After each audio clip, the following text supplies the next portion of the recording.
Ассаламу алейкум баршаңызға, қалдеріңіз қалай? Сол мен баяғы автоэлектрик Ақтау Жұлдызбекпін.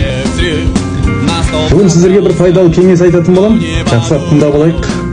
Бұл пайдалы кеңес әсіресе бастығының бензинін жеп, газын жеп қойып, спидометрін айналдыра алмай жүрген жандарға арналады.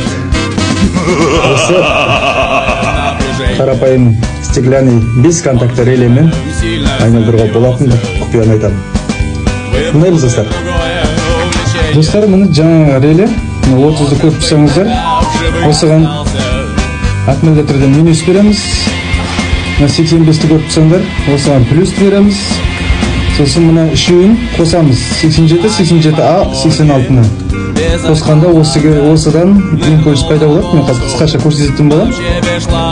Осыдан шыққан проводты спидометрдің импульсіне берсек, спидометр алға жылжитын болады. Достар, мен релемізді дайындап отырмын. Жаңа 30-ды минусқа жібердім, қара. Плюске жібереміз. Міне, плюс жаңағы 85-імізді плюске жіберетін боламыз. Достар, мінекей, жаңа проводымыздан импульс пайда болды. Осыны спидометрдің импульсқа бақсаңыздар, спидометрлеріміз километрдеріміз алға жылжитын болады. Тағы қандай ақыл кеңес керек болады? Қандай беретін достар? Ақтау автоэлектрика Жұлдызбек.